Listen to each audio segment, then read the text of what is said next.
Retirement సందర్భంగా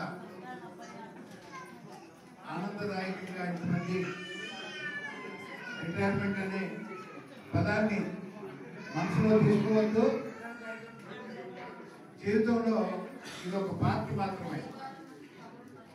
ఇదంతా కూడా ఈ రోజున సన్మానం అని కాదు. మీకు మేమంతా అండగా ఉన్నాం.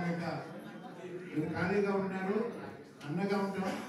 ఏ పని చెప్పినా మేము అందరూ మీతో తోడ్పడి ఉంటామని సందేశాన్ని ఈ రిటైర్మెంట్ ఫంక్షన్ ద్వారా ఇచ్చినారు.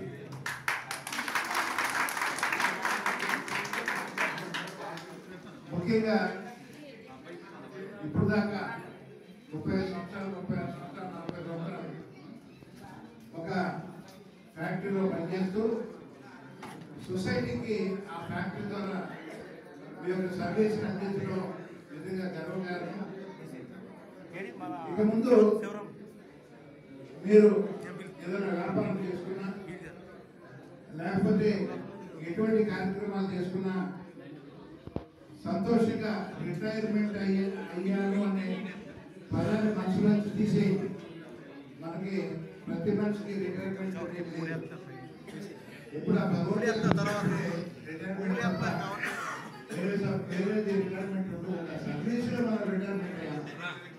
మీరు ఒకవేళ ఏ బిజినెస్ చేయకపోతే నా యొక్క విన్నపం ఏంటంటే సోషల్ సర్వీస్ చేయండి.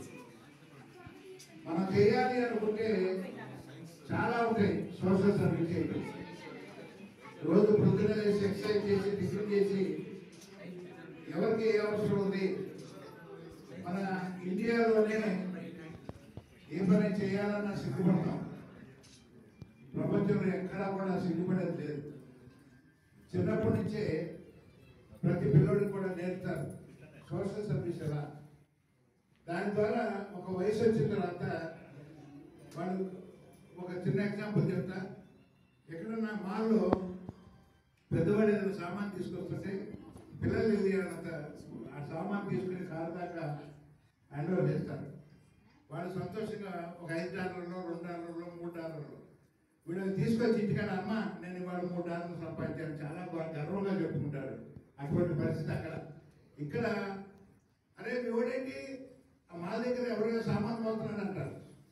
అది సింపుల్గా అనిపిస్తుంది మన పిల్లలకి. కానీ పిల్లలకి నేర్పాల్సింది ఏంటంటే ముందు మన చదువులు ఎప్పుడు ఉద్యోగం కోసం చదువులు చెప్పిస్తున్నాం. ఇప్పుడు దాకా నెక్స్ట్ చదువులు చెప్పినందుకు ఉద్యోగాలు ఉండవు.